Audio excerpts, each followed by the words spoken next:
What's up, everybody, and welcome back to the channel. I haven't really been able to do any work on the Veloster because I've been dealing with other stuff. I'm actually trying to make some financial moves so that I can get out of debt. So I haven't really been working on anything out here. I've been focusing on my finances, and I'm pretty close. So I think come January, I may have some breathing room, and I may be able to get myself an actual new car, and I can keep this Audi as a project instead of my daily driver, which it is right now. But I was having an issue with my Audi, having a hard time getting it to start, and then eventually it wouldn't start at all. And all this started happening after I replaced the clutch in here. Now, when I went to replace the clutch, I forgot to disconnect the crankshaft position sensor, so I stretched the cable on it. I had a spare crankshaft position sensor, and I put it in the car. And ever since then, I was having a hard time getting it to start. It would take 20-30 seconds for it to crank over and catch. And then once it caught, it would run and drive fine. But it started getting progressively worse, and I couldn't figure out why the damn thing didn't want to start, because I know it's a good sensor.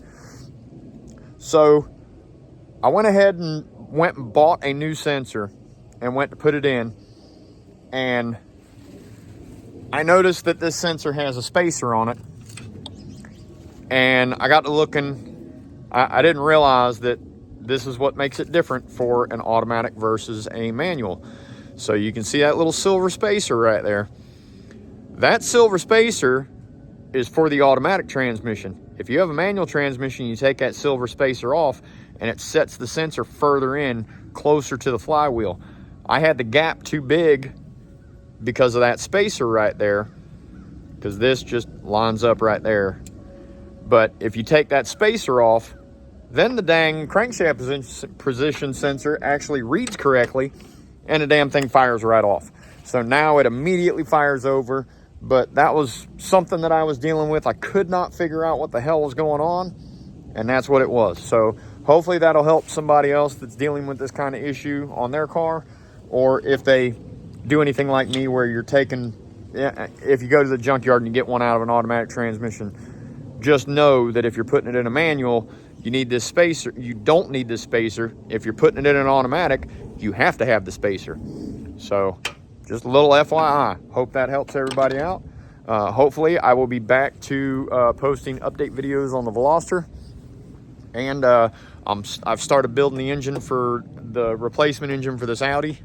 And I've started reassembling the engine for the Impala.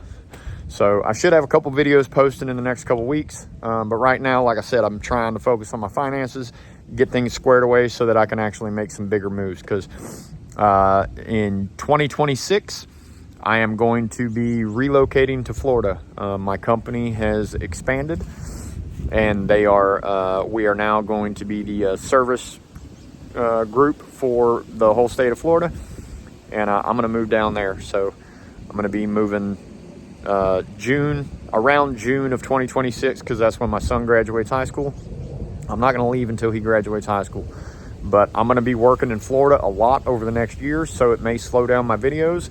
I may not be able to get back to full swing of posting videos like I've been doing until I'm fully relocated into Florida.